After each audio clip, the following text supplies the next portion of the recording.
Nobel school की online class में आप सभी का स्वागत है। मैं असर कुमार। जैसा कि हमने पिछले वीडियो में देखा था दशमलव के बारे में और दशमलव की जोड़, बाकी, गुणा और भाग के बारे में अपन ने चर्चा की थी और उनसे संबंधित अपन ने क्वेश्चन भी किए थे। आज हम उन क्वेश्चनों को अच्छे से समझने के लिए ये एक दो उदाहरण और हैं वो देखते हैं। तो देखिए, इस क्वेश्चन में देखिए, एक आयत की लंबाई 7.1 सेंटीमीटर और इसकी चौड़ाई 2.5 सेंटीमीटर है, तो आयत का क्षेत्रफल ज्ञात करना है। तो सबसे पहले ये चीज निकालने के लिए अपने को आयत का क्षेत्रफल का फॉर्मूला आना चाहिए। तो आयत के क्षेत्रफल का फॉर्मूला होता क्या है, देखिए यहां आयत का क्षेत्रफल लंबाई इंटू चौड़ाई।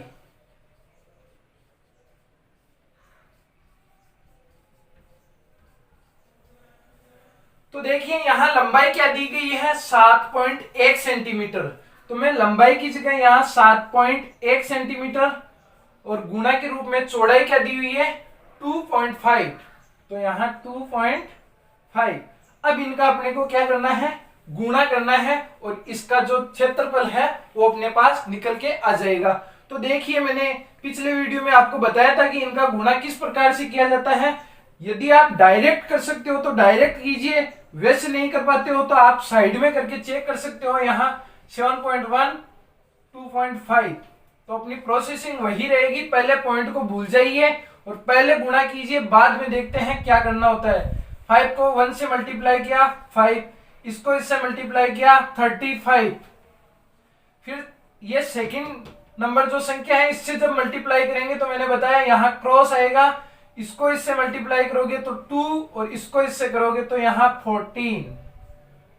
अब देखिए इनको काउंट जोड़ेंगे, यहां 7, यहां 7 और यहां 1। अब देखिए यहां दशमलव किस जगह लगेगा। तो मैंने कहा दशमलव के बाद कितनी संख्याएं हैं इस पूरे में देखना है, पूरे की काउंटिंग करनी है। तो दशमलव के बाद एक यहां और दशमलव के बाद एक यहां, तो एक और एक, दो संख्याएं आ चुकी है। तो दशमलव कहां लगाएंगे, दो संख्याओं को छोड़कर, तो एक, ये दो, तो यहां अपन दशमलव लगा देंगे। तो इसका जो क्षेत्रफल है आयत का वो 17.75 ये आ जाएगा।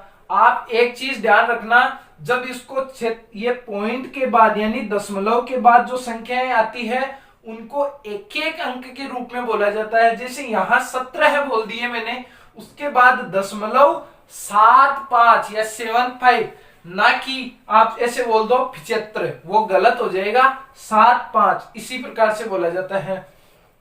आइए हम आगे इस क्वेश्चन को और देखते हैं। इस क्वेश्चन में क्या पूछा गया है, देखिए, एक कार 2 घंटे में 40 किलोमीटर दूरी तय करती है। यानी एक गाड़ी है जो 2 घंटे में कितना किलोमीटर चल रही है, 40 किलोमीटर।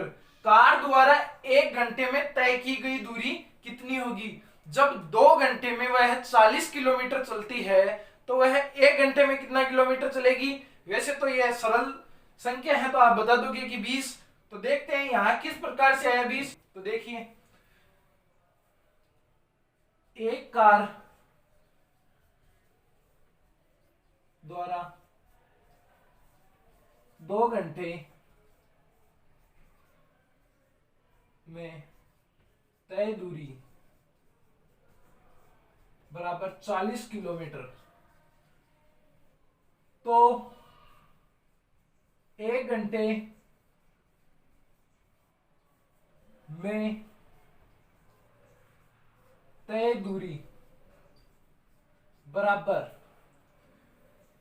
40 बटे, जब देखिए यहां 2 घंटे में 40 किलोमीटर है तो 1 घंटे में कितनी हो जाएगी, 40 बटे 2। उस 2 से इस 40 को डिवाइड कर देंगे तो यहां आ जाएगा 20 किलोमीटर। तो 1 घंटे में कितनी दूरी तय कर पाएगी वो गाड़ी, 20 किलोमीटर। तो आइए, इस प्रकार की क्वेश्चन तो अपन ने समझ लिए। अब अपन एक नया टॉपिक है उसको समझते हैं। उसमें होगा क्या, मान लीजिए कि मैं कहता हूं 100 कोई संख्या है तो उसके अंदर उसका कुछ भाग निकालते हैं। तो मैंने जब बोला, देखिए गौर फरमाइएगा, 100 का कुछ भाग निकालते हैं, तो का जो शब्द आया है उससे संबंधित ही एक क्वेश्चन बताता हूं, तो आपको सारी चीज क्लियर हो जाएगी। तो आइए अपन उस क्वेश्चन को देखते हैं। हो गया।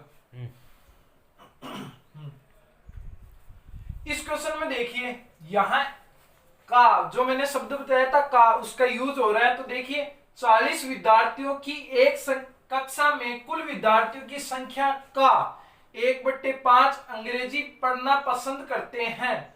कुल का 1/5 अंग्रेजी, कुल संख्या का, फिर वापस बोल दिया, कुल का 2/5 गणित पढ़ना पसंद करते हैं, और शेष जो शेष रह गए अंग्रेजी और गणित को जोड़ लेंगे, और जो बाकी रह गया वो आ जाएंगे विज्ञान में, क्योंकि शेष विद्यार्थी विज्ञान पढ़ना पसंद करते हैं, अगले ने बोला है। तो देखिए फर्स्ट क्वेश्चन इसने क्या पूछा है, कितने विद्यार्थी अंग्रेजी पढ़ना पसंद करते हैं। तो पहले तो जिस प्रकार ये क्वेश्चन बोल रहा है उस प्रकार अपन करते हैं। तो 40 यानी कि कुल विद्यार्थी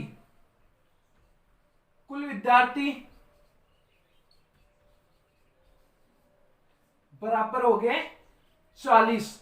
अब ये क्या कह रहा है कि देखिए कुल विद्यार्थियों की संख्या का 1/5 अंग्रेजी। तो पहला इसमें देख लीजिए अंग्रेजी के बारे में ही पूछा है। तो यहां देखो कितने विद्यार्थी अंग्रेजी पढ़ना पसंद करते हैं, तो टोटल का करना है। तो 40 का 1/5 पढ़ना पसंद करते हैं, तो 1/5 तो बराबर ये 40 इससे 1 से गुणा होगा, तो यहां 40 हो जाएगा और यहां 5 आ जाएगा। तो 40 के अंदर मैं 5 का भाग दूंगा तो यहां 8 हो जाएगा। तो यहां 8 विद्यार्थी है जो अंग्रेजी पढ़ना पसंद करते हैं। फिर देखिए इसमें क्या पूछा है, कितने विद्यार्थी गणित पढ़ना पसंद करते हैं। तो देखिए क्वेश्चन में क्या कहा गया है, यहाँ कुल संख्या का 2/5 अंग्रेजी गणित पढ़ना पसंद करते हैं। तो देखिए सेकंड में क्या कहा है, कुल का यानी 40 का, यानी का की जगह अपने को करना क्या है, गुणा का चिन्ह लगाना है। 2/5 फिर आगे यहां 40 और 2 यहां गुणा के रूप में लिखेंगे पहले, और यहां 5। देखिए इस 5 से ये 40 डिवाइड हो रहा है कितनी बार, 8 बार। तो यहां 8 रह गया और यहां 2 रह गया, तो मैं यहां लिख देता हूं 8 गुणा 2। तो बराबर क्या आ जाएगा, 8 को और 2 को गुणा करूंगा तो यहां 16। तो अब देखिए गणित पढ़ना कितने विद्यार्थी पसंद करते हैं, 16। अब देखिए तीसरे में क्या पूछा है, कुल विद्यार्थियों की संख्या का कितना भाग विज्ञान पढ़ना पसंद करता है, ना कि उसने विद्यार्थियों की संख्या पूछी है। तो देखिए किस प्रकार से निकालोगे, यहां देखना। तो पहले तो कुल विद्यार्थियों की संख्या निकालो फिर भाग निकलेगा। तो 16 और यहां 8 को अपन जोड़ लेंगे तो 24 हो जाएगा। 24 को 40 में से निकाल देंगे तो देखिए विज्ञान पढ़ने वाले यहां हो जाएगा 40 माइनस 24, तो बराबर यहां कितना हो जाएगा, यहां 16 हो जाएगा। अब देखिए यहां 16 बच्चे हैं जो विज्ञान पढ़ना पसंद करते हैं, जबकि इसने कहा है संख्या का, कुल संख्या का कितना भाग विज्ञान पढ़ना पसंद करते हैं। तो 16 बच्चे हैं, किसमें से, 40 में से 16 बच्चे हैं जो विज्ञान पढ़ना पसंद करते हैं। तो यहां मैं लिख देता हूं विज्ञान पढ़ने वाले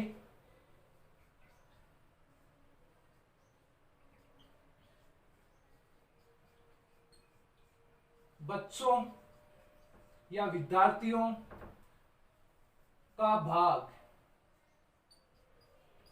बराबर 16 है टोटल बच्चे जो विज्ञान पढ़ते हैं केवल, और कुल विद्यार्थी कितने हैं, 40। तो ये लीजिए यहां आ गया 40। अब ये जो किसी भी टेबल से जिससे कैंसिल हो रहे हैं उनसे कर देंगे। तो 4 की टेबल से ये कैंसिल हो रहा है, ये 4 बार, और ये 4 की टेबल से 10 बार। मैंने आपको बार बार यही कहा है, पहले छोटी टेबल से कैंसिल कीजिए। आपको ये 2 से भी कैंसिल हो रहा था, पर जहां तक संभव हो सके आपको लग रहा है कि ये 4 से कैंसिल हो रहा है, तो पहले उससे कर लीजिए आप। अब देखिए ये 2 से हो रहा है, तो देखिए 2 से ये 2 बार, और ये 5 बार, और ये 2 बार, तो यहां क्या आ गया 2/5। तो अगले ने देखो क्या पूछा है, कुल विद्यार्थियों की संख्या का कितना भाग विज्ञान पढ़ना पसंद करता है। तो कुल विद्यार्थियों का 2/5 भाग है जो विज्ञान पढ़ना पसंद करता है। अब आप लोग सोचोगे कि यहां ये हो सकता है कि गलत आंसर आया हो, तो आप एक चीज देखिए, यहां कुल संख्या का 2/5 गणित और वहां 2/5 विज्ञान आ रहा है। तो आप देखिए जब 2/5 की बात हुई थी, 40 का 2/5, तो अपने आंसर क्या आया था 16 बच्चे। और यहां देखिए विज्ञान पढ़ने वाले कुल बच्चे कितने आए अपने पास 16। तो आप इस चीज को ध्यान रख सकते हो कि जब यहां 16 आ रहा है बच्चों की संख्या, और यहां टोटल का 2/5 16 आ रहा है, तो आप इस चीज को ध्यान दे सकते हो कि यहां 16 टोटल बच्चों का 2/5 भाग हो जाएगा। अब इस टॉपिक को मैं यहीं समाप्त करूंगा। अपनी जो भिन्न और दशमलव की प्रश्नावली थी ये कंप्लीट हो चुकी है, और हम आगे की क्लास अगले वीडियो में देखेंगे। धन्यवाद।